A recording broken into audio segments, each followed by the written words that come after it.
بسم اللہ الرحمن الرحیم۔ السلام علیکم۔ ایک دن حضور نبی کریم صلی اللہ علیہ وآلہ وسلم مدینہ منورہ میں کسی جگہ تشریف فرما تھے کہ ایک یہودی عالم نے آ کر کہا، السلام علیک یا محمد۔ حضور صلی اللہ علیہ وآلہ وسلم کے ایک جانثار کو جو اس وقت بارگاہ نبوی میں حاضر تھے، یہودی عالم کے انداز تخاطب پر سخت غصہ آیا۔ انہوں نے اس کو اس زور سے دھکا دیا کہ وہ گرتے گرتے بچا۔ اس نے سنبھل کر وجہ پوچھی تو حضور کے وہ جانثار کڑک کر بولے، تو نے یا رسول اللہ کیوں نہ کہا؟ وہ بولا، اس میں کیا گناہ تھا کہ میں نے ان کا خاندانی نام لیا؟ حضور صلی اللہ علیہ وآلہ وسلم نے بڑی نرمی سے فرمایا، ہاں میرا خاندانی نام محمد ہے۔ حضور نبی رحمت صلی اللہ علیہ وآلہ وسلم کے یہ جانثار، جن کو آپ سے اس قدر عقیدت اور محبت تھی کہ کسی شخص کے منہ سے اے اللہ کے رسول کی بجائے اے محمد سننا بھی گوارا نہ تھا، حضرت ثوبان رضی اللہ تعالی عنہ تھے۔ حضرت ابو عبداللہ ثوبان رضی اللہ تعالی عنہ کے حسب و نسب کے بارے میں اتنا ہی معلوم ہے کہ ان کے والد کا نام بجدد تھا اور وہ یمن کے مشہور حمیری خاندان سے تعلق رکھتے تھے۔ یہ خاندان تخت و تاج اور طبل و علم کا مالک رہا تھا۔ معلوم نہیں کیا افتاد پڑی کہ حضرت ثوبان کو غیروں کی غلامی اختیار کرنی پڑی۔ اسی حالت میں وہ بارگاہ رسالت میں پہنچ گئے۔ حضور صلی اللہ علیہ وآلہ وسلم نے ان کے چہرے پر شرافت و نجابت کے آثار دیکھے تو آپ صلی اللہ علیہ وآلہ وسلم کا دریائے کرم جوش میں آ گیا۔ آپ نے انہیں خرید کر آزاد کر دیا اور فرمایا، اگر چاہو تو اپنے خاندان میں چلے جاؤ اور اگر میرے ساتھ رہنا پسند کرو تو میرے گھر والوں میں تمہارا شمار ہوگا۔ حضرت ثوبان رضی اللہ تعالی عنہ کو اللہ تعالیٰ نے فطرت سعید عطا کی تھی۔ انہوں نے اپنے خاندان اور وطن پر بارگاہ نبوی کو ترجیح دی اور عرض کی، یا رسول اللہ میں آپ کی خدمت میں رہوں گا۔ اور پھر وہ خلوت جلوت اور سفر و حضر ہر حالت میں ہمیشہ حضور صلی اللہ علیہ وآلہ وسلم کے ساتھ رہے۔ اگرچہ حضور نے ان کو آزاد کر دیا تھا لیکن انہوں نے برضا و رغبت آپ کی غلامی اختیار کر لی اور یوں زندگی بھر دنیا اور آخرت کی سعادتیں سمیٹتے رہے۔ حضرت ثوبان رضی اللہ تعالی عنہ نہ صرف حضور کے ہر حکم کی تعمیل نہایت مستعدی سے کرتے تھے بلکہ آپ صلی اللہ علیہ وآلہ وسلم کے ہر ارشاد کو بھی حرز جان بنا لیتے تھے اور اپنی ذاتی زندگی میں بھی اس پر عمل کرنے میں کوشاں رہتے تھے۔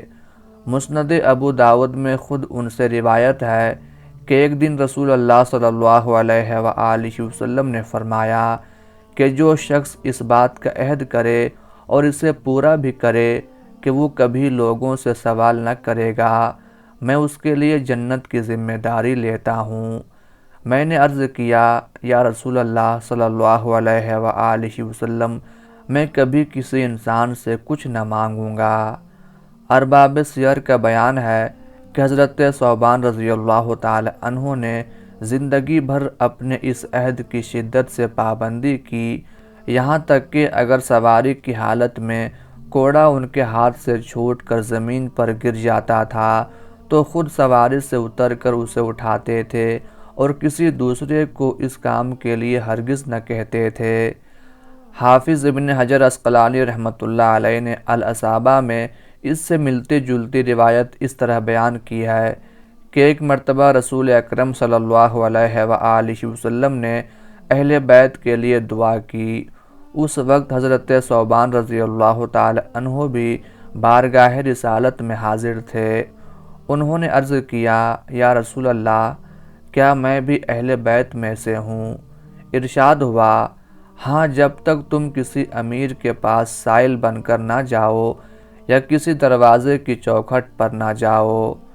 حضرت ثوبان رضی اللہ تعالی عنہ نے اس کے بعد عمر بھر کسی کے سامنے دست سوال دراز نہ کیا۔ حضرت ثوبان رضی اللہ تعالی عنہ جس دن سے نبی رحمت صلی اللہ علیہ وآلہ وسلم کے دامن رحمت سے وابستہ ہوئے، آپ کے وصال تک برابر آپ کی خدمت کرتے رہے۔ اس کے بعد غالباً عہد فاروقی میں وہ شام چلے گئے اور رملہ میں سکونت اختیار کر لی۔ امیر المومنین حضرت عمر فاروق رضی اللہ تعالی عنہ نے حضرت عمرو بن عاص رضی اللہ تعالی عنہ کو مصر کی مہم پر مامور فرمایا تو حضرت ثوبان رضی اللہ تعالی عنہ مصر جانے والے مجاہدین میں شامل ہو گئے اور وہاں کئی معرکوں میں داد شجاعت دی۔ مصر سے واپس آ کر حمص میں گھر بنا لیا اور وہیں مستقل اقامت اختیار کر لی۔ حضرت ثوبان رضی اللہ تعالی عنہ اپنے آپ کو حضور نبی کریم صلی اللہ علیہ وآلہ وسلم کا غلام کہلانے میں بڑا فخر محسوس کرتے تھے اور چاہتے تھے کہ دوسرے بھی حضور صلی اللہ علیہ وآلہ وسلم سے ان کی غلامی کی نسبت کا احترام اور لحاظ کریں۔ مسند احمد بن حنبل میں ہے کہ ایک دفعہ حمص کے زمانہ قیام میں علیل ہو گئے۔ اس وقت حضرت عبداللہ بن قرط ازدی حمص کے گورنر تھے۔ وہ کسی وجہ سے ان کی عیادت کے لیے نہ آئے۔ حضرت ثوبان رضی اللہ تعالی عنہ نے ان کی بے رخی کو بہت محسوس کیا اور ان کو یہ خط لکھوایا: اگر موسیٰ علیہ السلام اور عیسیٰ علیہ السلام کا غلام تمہارے یہاں ہوتا تو کیا تم اس کی عیادت کے لیے نہ آتے؟ یہ خط عبداللہ بن قرط کو ملا تو ان کی اپنی غفلت پر بہت ندامت ہوئی اور وہ اس کی تلافی کے لیے اس سرعت اور بدحواسی کے ساتھ گھر سے نکلے کہ لوگ سمجھے کوئی غیر معمولی واقعہ پیش آ گیا ہے۔